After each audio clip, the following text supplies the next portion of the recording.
Hi there, welcome to Fantasy Hub. I'm Mia, your storyteller.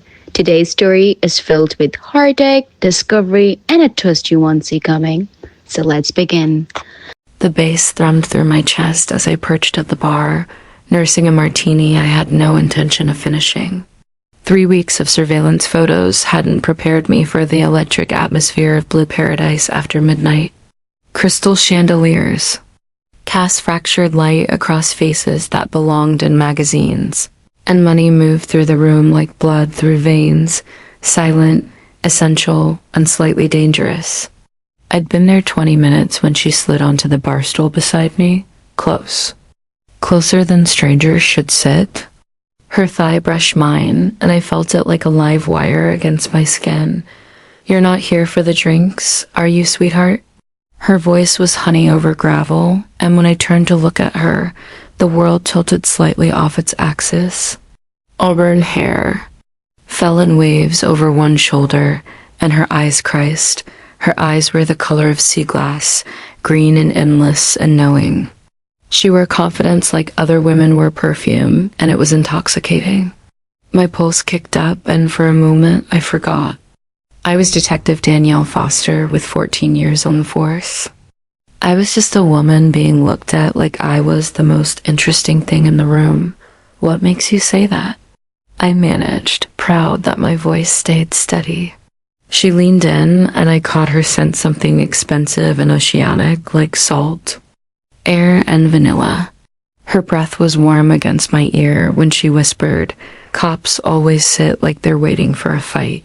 Shoulders back, eyes on the exits. "You've mapped this place 3 times since you sat down." My blood turned to ice. Cover blown. Game over. Except she laughed, rich and musical, and pressed something into my palm. A cocktail napkin with a phone number written in careful script. Then she was standing, moving away with a kind of fluid grace that made me think of dancers in deep water. "Call me," she said over her shoulder, "when you're ready to stop pretending." I sat there for another hour, the napkin burning in my pocket, wondering if I'd just been made by a suspect or propositioned by a goddess. Maybe both. Here's what I didn't tell my captain, my partner, or anyone else at MPD. I had a secret life. Not drugs, not gambling, something far more dangerous for a cop. I was lonely. 6 months earlier, searching for something to fill the empty hours between cases, I'd joined an online diving forum. Underwater photography had been my hobby since college, back when I thought I might become a marine biologist instead of a cop. The forum was my escape, a place where I wasn't Detective Foster, where I could just be ocean_soul_31, sharing pictures of shipwrecks and coral formations with people who understood the magic of the underwater world. That's where I met Dive Queen. Our first interaction was professional. She'd commented on a photo I'd posted of a World War II submarine off the Florida Keys. Her feedback was technical, insightful, and kind.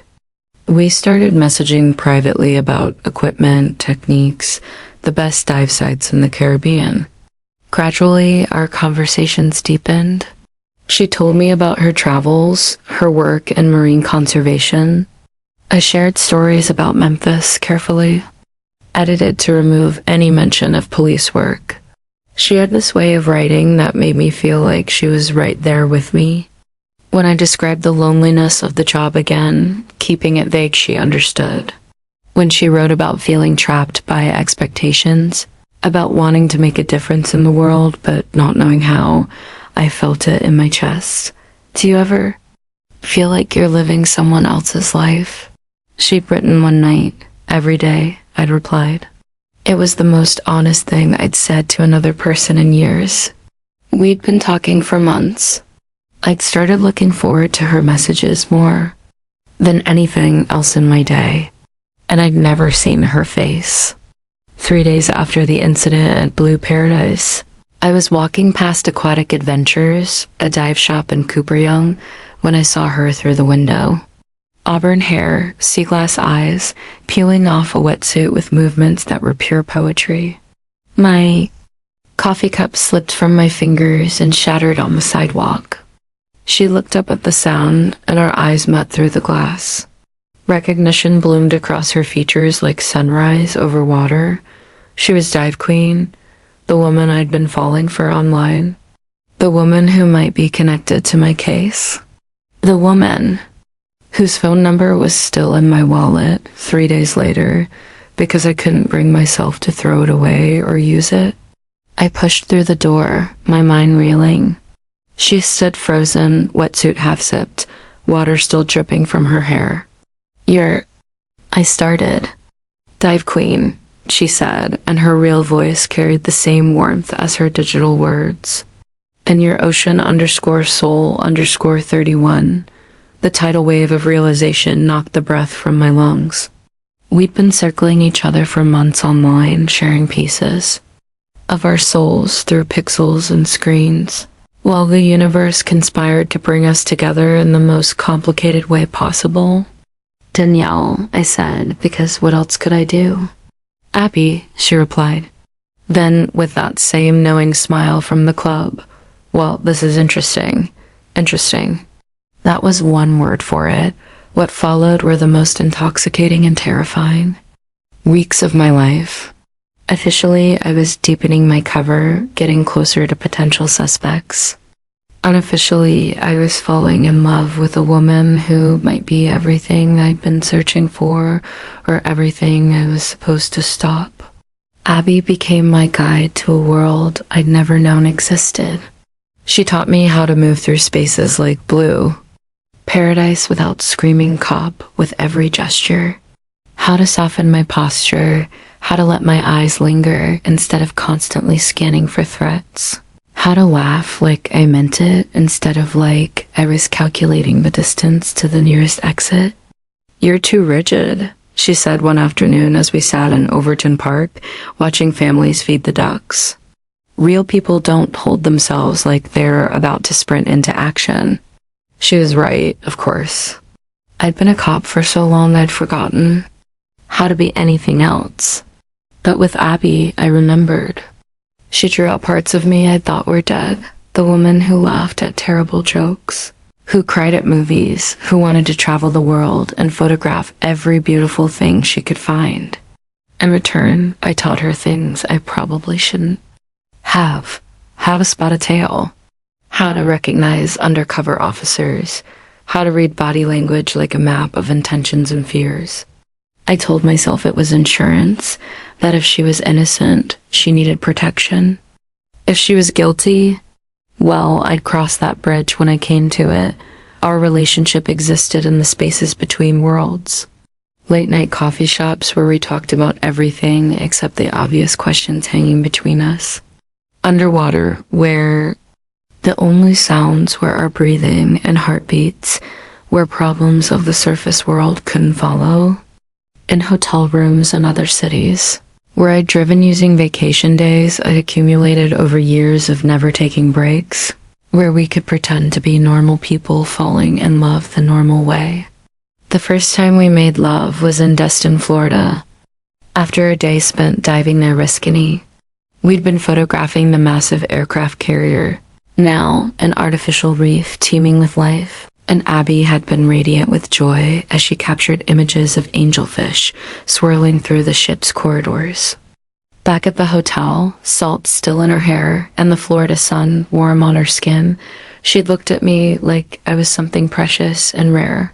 When she kissed me, I tasted the ocean and possibility and a future I'd never let myself imagine.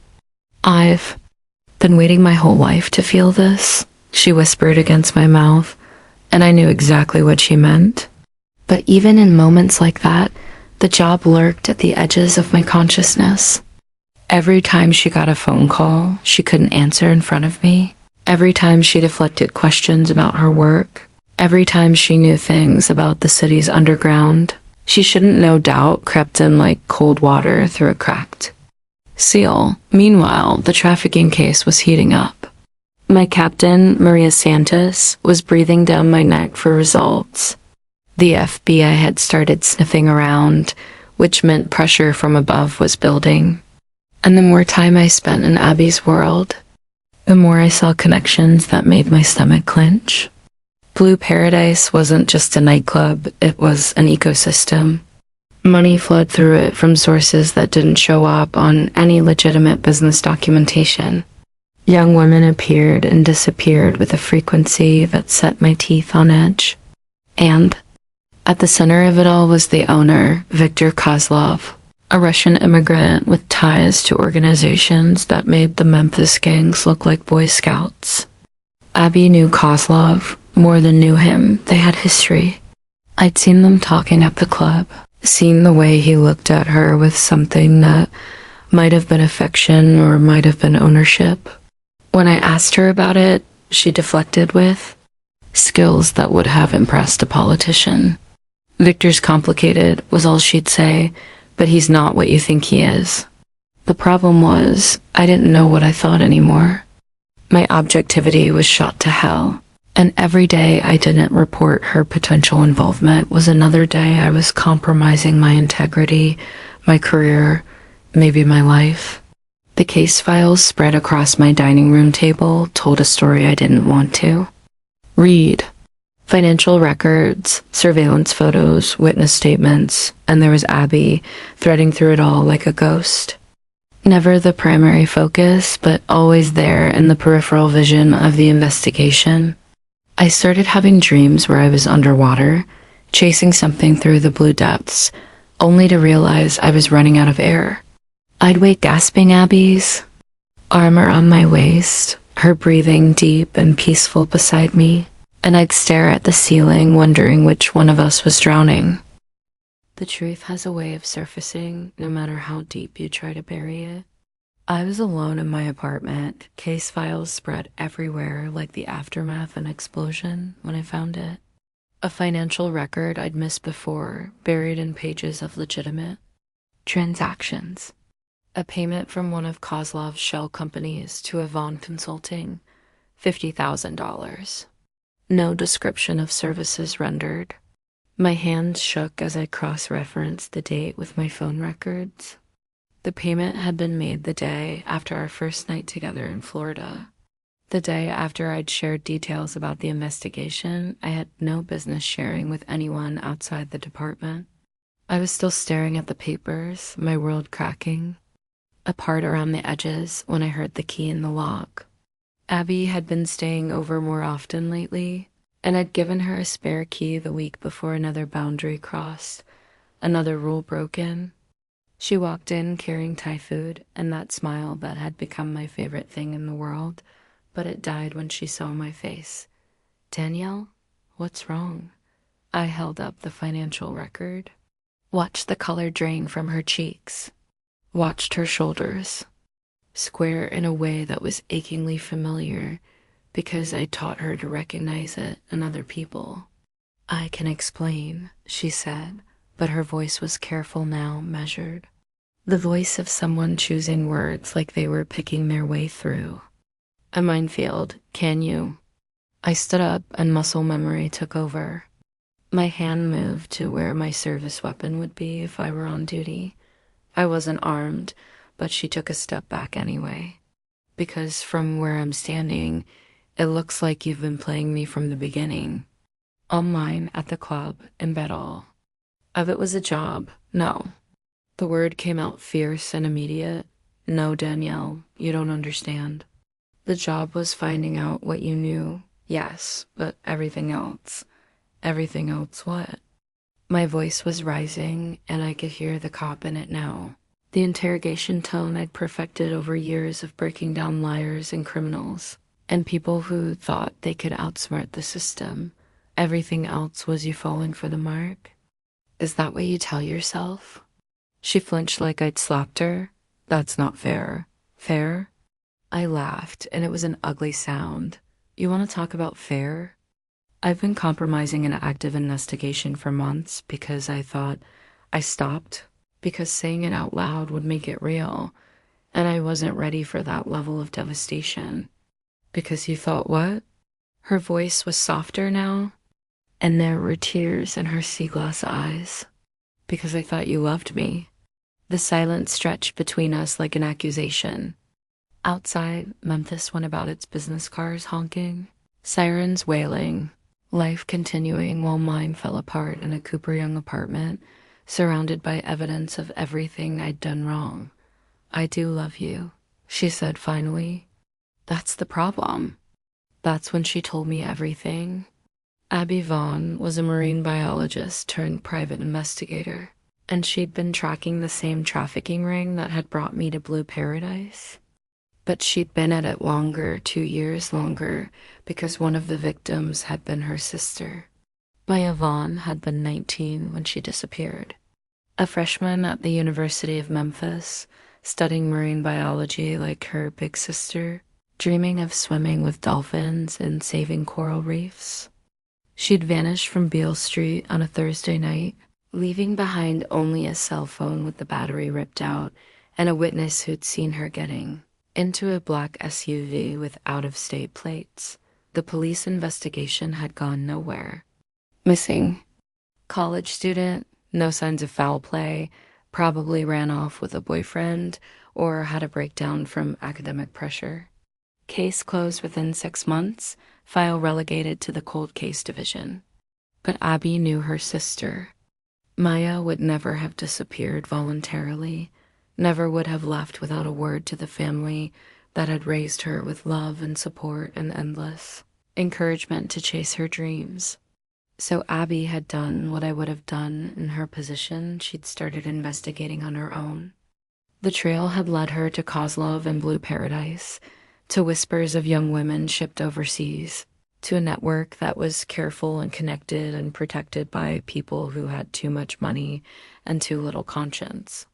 She'd spent 2 years infiltrating that world, becoming indispensable to Kozlov, earning his trust while documenting every crime she could uncover. The $50,000? Payment for information about police interest in his operations. Information that had kept him one step ahead of law enforcement while Abby gathered evidence that would ultimately destroy him. "I've been building a case against him for 2 years," she said, pulling out a tablet I'd never seen before. Financial records, recorded conversations, photographs, witness statements. Everything the day would need to put him away forever and dismantle his entire network. She opened encrypted files, showed me bank records that tracked money from Memphis to cities across the globe, transcripts of conversations that detailed the movement of human cargo with the casual efficiency of a shipping company. It was more comprehensive than anything MPD had managed to put together. "Why didn't you come to the police with this?" She looked at me like I'd asked why water was wet. "Because the police gave up on Maya after 6 months. Because half of Kozlov's protection comes from people wearing badges. Because I learned early that if you want justice, sometimes you have to take it into your own hands." That stung, but I couldn't argue with it. How many cases had I seen dropped for political reasons? How many investigations had been derailed by pressure from above? How many victims had been written off because they didn't fit the right profile or had the right connections? "The night we met at Blue Paradise," I said, pieces clicking into place, "you knew I was a cop. I knew someone was investigating. I'd been tracking police interest for months. When you showed up, I thought you were either the breakthrough I'd been waiting for or the end of everything I'd worked for." And online, Dive Queen? For the first time since I confronted her, she smiled. That was real. The diving forum, our conversations, the way I felt when I read your messages, all of it was real. I had no idea Ocean_Soul_31 was a Memphis cop until I saw you in that dive shop. And by then, ... double quote, by then. By then I was already in love with you, both versions of you. We stood in my living room, surrounded by the evidence of 2 different investigations into the same crimes, and I had to choose between the job that had defined me for 14 years and the woman who had redefined what I thought love could. Between following rules that had sometimes failed the victims they were meant to protect and taking a leap of faith with someone who had been fighting for justice in her own way. I thought about Maya Vaughn, 19 years old with dreams of saving the ocean, reduced to a file number in a cold case database. I thought about all the other girls like her, the ones whose disappearances had been written off or ignored or buried under bureaucratic indifference. I thought about Kozlov, still operating with impunity while good people followed proper channels that led nowhere. And I thought about Abby, who had spent 2 years of her life in the darkness of an investigation that could have gotten her killed, who had infiltrated a criminal organization with nothing but determination and love for her lost sister, who had looked at me like I was her salvation even while she was planning to betray me. "Show me everything," I said. We spent the night going through her files, cross-referencing her intelligence with mine, building a case that was stronger than anything either of us could have assembled alone. By dawn, we had a strategy that would give us Viktor Kozlov and his entire network. It would mean going off the books. It would mean risking both our careers and possibly our lives. It would mean trusting each other completely, despite everything that had brought us to this point. But it would also mean justice for Maya and girls like her. It would mean stopping something evil that had been operating in plain sight for too long.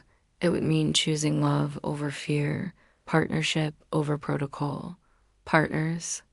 Abby asked as the sun rose over Memphis, painting the sky in shades of pink and gold.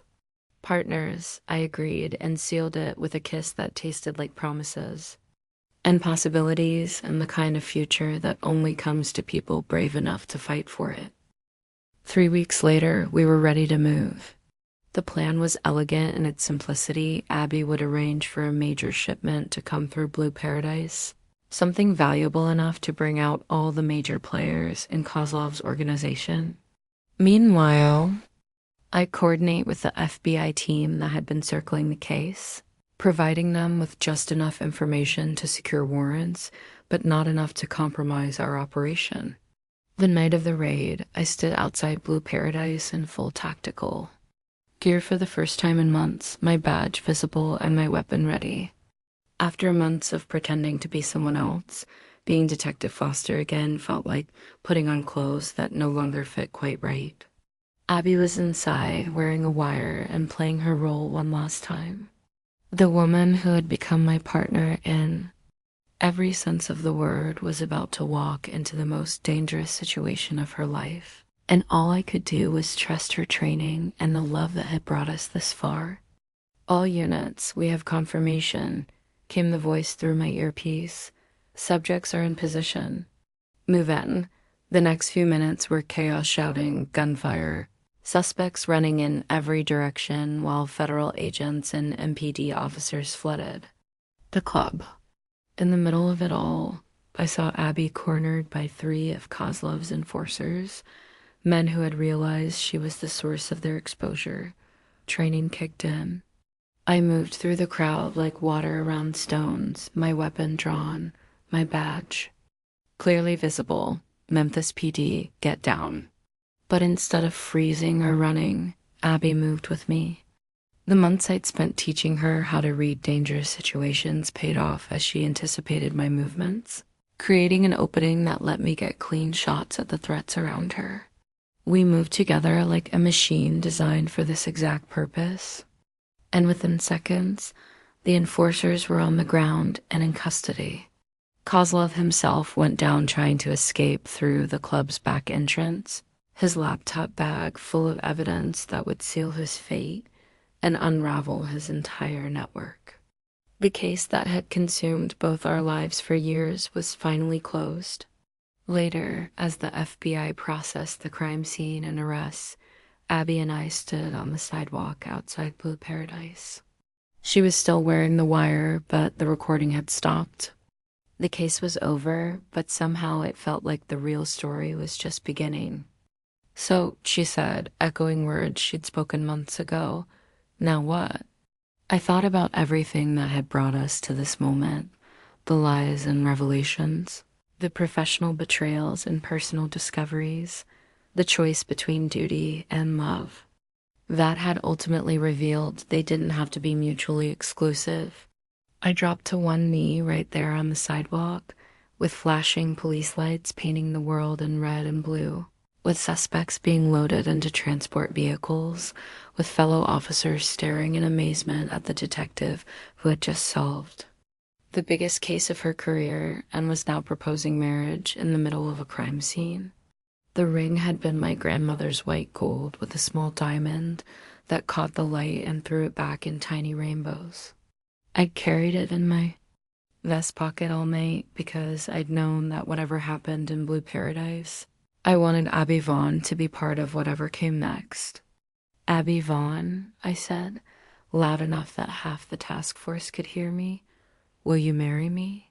She looked down at me, this woman who had turned my life upside down and somehow made it make perfect sense, and started laughing. Not at me with joy and relief, and the kind of happiness that only comes after you've survived something you weren't sure you'd live through. Yes, she said, pulling me to my feet and kissing me in front of God and the Memphis Police Department and anyone else who cared to watch. Yes, Detective Foster. I'll marry you. 6 months later, we opened Foster and Vaughn, Discreet Solutions. Our first case came from a woman who recognized us from the news coverage of the Kozlov bust, a mother whose teenage daughter had vanished and whose case had gone cold after 3 weeks of minimal police investigation. We found her daughter, alive, working in a massage parlor in Nashville, held there by debt bondage and threats against her family. Getting her out required the same kind of careful planning and partnership that had brought down Kozlov. And when we reunited her with her mother, I understood why Abby had been willing to risk everything for justice. Our second case was a corporate espionage investigation that required my police training and Abby's ability to move through high-end social circles. Our third was a missing persons case that took us underwater, literally, to recover evidence from a sunken yacht. We were good at this, better than good. The combination of official law enforcement experience and outside the system investigation skills made us effective in ways that neither of us could have been alone. But more than that, we were partners in the truest sense, two people who had learned to trust each other completely and fight for the same things. The wedding was small, held at Shelby Farms Park, overlooking the lake where we'd had our first real conversation about the future. My captain, Maria Santos, was my best woman. Abby's parents flew in from Oregon, and her father walked her down the aisle while her mother wept happy tears in the front row. We exchanged vows we'd written ourselves, promising to be partners in every adventure, to choose each other every day, to fight for justice and love, and the kind of life that comes from refusing to accept the world as it is. Maya's picture sat on a table near the altar, surrounded by flowers and diving photos. She was still missing. Some cases don't have happy endings. Some people are never found, but her memory lived on in the work we did and the love we'd built from the ashes of tragedy. During our first dance, Abby whispered in my ear, "Do you ever miss it?" The straightforward cases, the clear good guys and bad guys. I looked around at our friends and family, at the life we'd built together, at the future that stretched ahead of us, full of mysteries to solve and people to help and adventures neither of us could imagine yet. "No," I said, pulling her closer. "I like the complicated cases better. They're more interesting." She laughed, that same rich, musical sound that had stopped my world the first night I heard it, and spun me around on the dance floor while the sun set over Memphis and our new life began. That's how I ended up married to the woman I was supposed to arrest. Not through corruption or compromise or choosing love over duty, but by discovering that sometimes the most important thing you can do is redefine what justice looks like. Sometimes the rule book isn't enough. Sometimes you have to write your own ending. And sometimes, if you're very lucky, You find someone who wants to help you write it. The radio crackles in the background as I finish this story, another case calling, another mystery waiting to be solved. Abby looks up from her computer where she's been tracking financial records for our latest investigation and catches my, "I ready, partner?" she asks. "I am. We both are." Case closed on the old life. Case opened on everything that comes next.